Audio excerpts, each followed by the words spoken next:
सभी बालकों को नमस्कार। मैं राजेश बायला हिंदी ज्ञान निकेतन यूट्यूब चैनल पर आपका फिर से स्वागत करता हूं।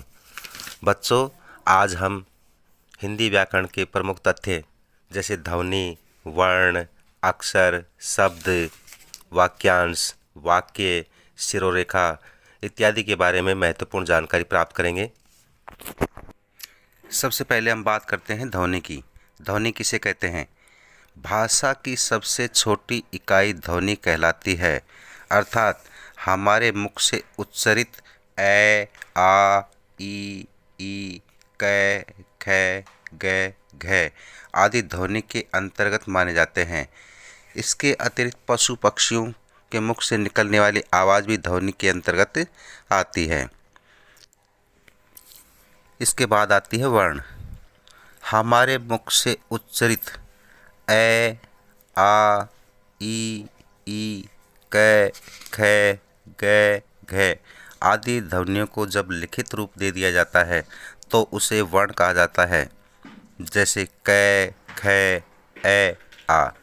अर्थात जिस ध्वनि का आगे खंड अर्थात टुकड़ा नहीं किया जा सकता उसे वर्ण कहते हैं। अब हम समझते हैं अक्षर किसे कहते हैं। अक्षर यानी जब हम ध्वनियों का उच्चारण करते हैं तो जिस ध्वनि या ध्वनि समूह का उच्चारण श्वास के एक ही झटके से हो जाता है उसे अक्षर कहते हैं। जैसे स्नान, काम, मैम, नैन, ओम, ओम। अर्थात इन ध्वनि समूहों का उच्चारण श्वास के एक ही झटके से हो जाता है। जैसे स्नान। अर्थात इस प्रकार के ध्वनि समूहों को हम अक्षर कहते हैं। अब हम बात करते हैं शब्द की। दो या दो से अधिक वर्णों का समूह शब्द कहलाता है। यानी जिन वर्ण समूह को हम बोलें और बोलने के पश्चात उनका चित्र हमारे मस्तिष्क में अगर उभर आता है तो वही शब्द कहलाता है। इस आधार से हम शब्द के दो प्रकार बता सकते हैं। यानी शब्द के दो प्रकार होते हैं। पहला होता है सार्थक शब्द और दूसरा होता है निरर्थक शब्द। जैसे कमल, समाज, इन वर्ण समूह को हम सार्थक शब्द कहेंगे।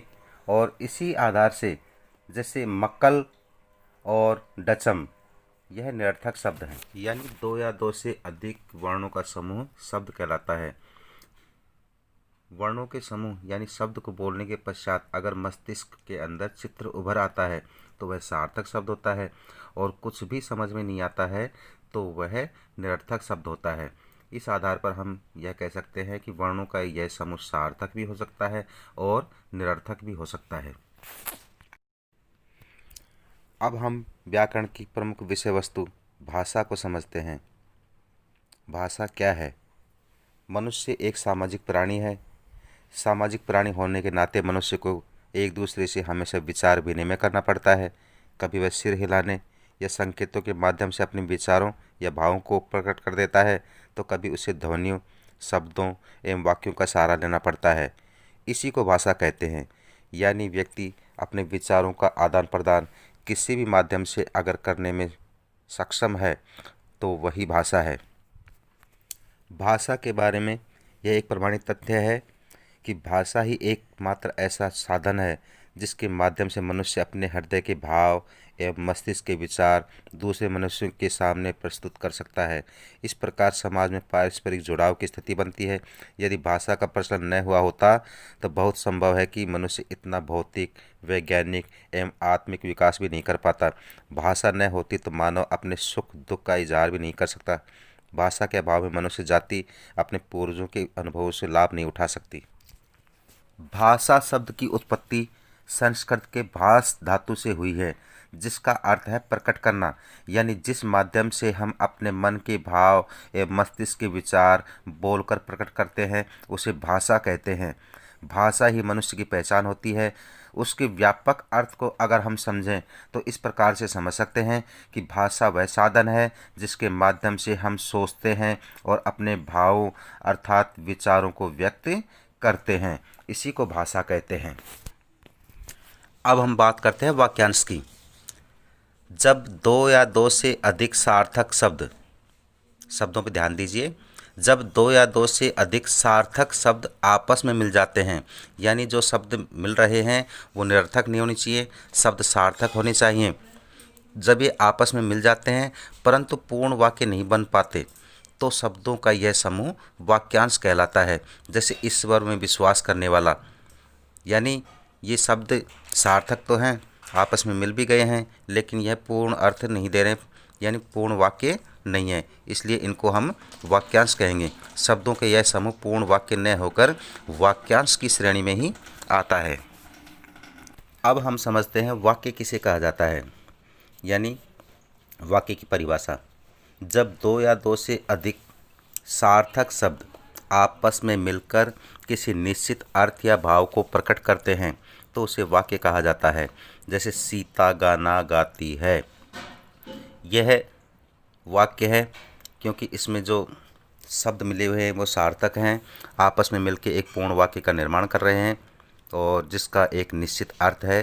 जैसे सीता गाना गाती है, अर्थात हम समझ सकते हैं जब दो या दो से अधिक सार्थक शब्द आपस में मिलकर किसी निश्चित अर्थ या भाव को प्रकट करते हैं तो उसे ही वाक्य कहा जाता है। अब हमारा हिंदी व्याकरण का महत्वपूर्ण विषय है शिरोरेखा, यानी हम शिरोरेखा किसे कहेंगे। किसी भी शब्द को लिपिबद्ध करते समय या लिखते समय वर्ण समूह या शब्द के ऊपर जो रेखा खींची जाती है उसे ही हम शिरोरेखा कहते हैं।